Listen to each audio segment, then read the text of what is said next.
আলফা স্বাধীনৰ হুংকাৰ শুনিবলৈ পোৱা গৈছে বন্ধুসকল, কিয়নো ম্যানমাৰত অৱস্থিত আলফাৰ শিবিৰত বোমা বিস্ফোৰণৰ ঘটনা সংঘটিত হৈছিল আৰু ঘটনা সংঘটিত হোৱাৰ পাছতেই টেলিফোন যোগে আলফা স্বাধীন অৰ্থাৎ পৰেশ বৰুৱাৰ হুংকাৰ শুনিবলৈ পোৱা গৈছে। টেলিফোন যোগে কি ক'লে পৰেশ বৰুৱাই শুনো আহক।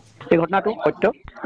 কালি এই আক্ৰমণবিলাক হৈছিলে প্ৰথমে 4:10 প্ৰথমটো হৈছিলে, এইটো বিস্ফোৰিত হৈছে, আৰু দ্বিতীয়টো হৈছে 4:12 এইটো বিস্ফোৰণ হৈছিলে। 3 নম্বৰ যিটো পেলাইছিলে 4:20 সেইটো বিস্ফোৰণ হোৱা নাই, নহল। আৰু ক্ষয়ক্ষতিত আমি কৈছোৱে আমাৰ সামান্য দুজনৰ আঘাত, আমাৰ সদস্য দুজনৰ অলপ আঘাত পাইছিলে। আঘাত মানে সামান্য আঘাত, কোনো ধৰণৰ চিৰিয়াছনেছ নাই বা কোনো ধৰণৰ ভাবিবলগীয়া একো নাই, এইটো সাধাৰণ। বাদ বাকী এইটো গোটেই আমাৰ সদস্যসকলে যিটো লক্ষ্য কৰিছে এংগলটো হৈছে অৰুণাচলৰ পৰা আহিছে বুলি। এইটো খুব যদি হয় বা এয়াৰ মাইলটো হ'ব 10 কিলোমিটাৰ হ'ব, 10 কিলোমিটাৰ হ'ব, নট 10 কিলোমিটাৰটো বেছি নহ'ব এয়াৰ মাইলটো, এনেকুৱা ডিষ্টেঞ্চ বুলি এয়াৰ মাইলটো। আৰু এইটো পকাইছে ভাৰতীয় দখলদাৰী বাহিনীয়ে কৰিছে।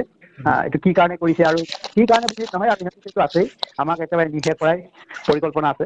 আৰু দ্বিতীয়তে বন্ধুসকল, সাংবাদিক এজনে যেতিয়া পৰেশ বৰুৱাক সুধিছিল যে অসমৰ মুখ্যমন্ত্ৰী ডক্টৰ হিমন্ত বিশ্ব শৰ্মা ডাঙৰীয়াৰ লগত কিছুমান আলোচনাৰ কিছুমান প্ৰক্ৰিয়া চলি আছিল, আৰু এই প্ৰক্ৰিয়াবোৰ চলি থকাৰ পাছতো এনেকুৱা ধৰণৰ ঘটনা কেনেকৈ সংঘটিত হ'ব পাৰে, তেতিয়া পৰেশ বৰুৱাই কি কৈছিল?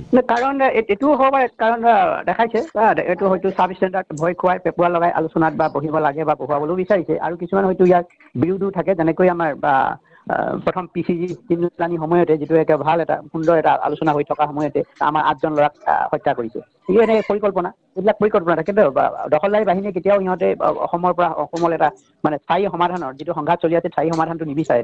আৰু বিশেষকৈ চিকিউৰিটি যিসকল ভাৰতীয় সেনা বাহিনী হওক বা অন্যান্য এই কম্পনীবিলাকত জড়িত আছে, এইটো এটা অসমত থকা মানে ইহঁতৰ কাৰণে বিভিন্ন উপাদানবিলাক পাই থাকে ঘৰ চলিবৰ কাৰণে। অৰ্থনৈতিক যিবিলাক উপাদানবিলাক আছে বক্ৰ পথে সিহঁতি আয়োজন মানে কি কয় আয় কৰিব পৰা।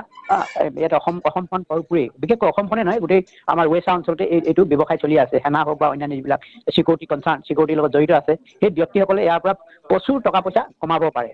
আৰু যিসকলে ইয়াত আছে অসম পুলিচেই হওক, বাহিৰৰ পৰা অহা বা ভাৰতীয় সেনা বাহিনী হওক, BSF, আছাম ৰাইফল, সকলোৱেতো ইয়াৰ পৰা কমাই লৈ গৈছে। এইটোতো আৰু সৰ্বজন বিদিত। আৰু সেইকাৰণে এইটো ভাবিছো যদি কেনেবাকৈ এটা কিবা আলোচনাৰ মাধ্যমে যদি কিবা এটা মানে এইটো এই যিটো সংঘাতটো যে পৰে, তেতিয়াহ'লে সিহঁতৰ আৰু এটা মানে সহজে ধন ঘটাৰ পাছটো কৰি যাবতো। এইটো কাৰণে প্ৰায় কৰে, সেনা বাহিনীক আগৰ পৰা কৰি আহিছে এইবিলাক। এতিয়াও এইটো একেইজন পাইছো, এই ডিজাইনটোৱে আকৌ সিহঁতে। ইতিমধ্যে বন্ধুসকল আপোনালোকে নিশ্চয়কৈ স্পষ্টভাৱে কল ৰেকৰ্ডিংটো শুনিলে। ইয়াত আলফা স্বাধীনে যিটো ঘটনা সংঘটিত হ'ল, এই সংঘটিত হোৱাৰ দুটা কাৰণ ব্যক্ত কৰা দেখিবলৈ পোৱা গৈছে। 1 নম্বৰ কাৰণটো হৈ গ'ল আলফা স্বাধীনৰ যিটো সন্থা, এই গোটেই সংস্থাটোকেই নাইকিয়া কৰাৰ এটা নিশেষ কৰাৰ এটা চেষ্টা বুলি কৈছে। তাৰপিছত 2 নম্বৰটো হৈ গ'ল পেপুৱা লগাই ভয় খুৱাই আলোচনা মাধ্যমত অনাৰ এটা চেষ্টা বুলি পৰেশ বৰুৱা ডাঙৰীয়াই ক'ব বিচাৰিছে। গতিকে পৰৱৰ্তী সময়ত এই সম্বন্ধে আৰু যদি বা বাতৰি পাওঁ আপোনালোকক নিশ্চয়কৈ জনাবলৈ চেষ্টা কৰিম। ধন্যবাদ। জয় আই অসম।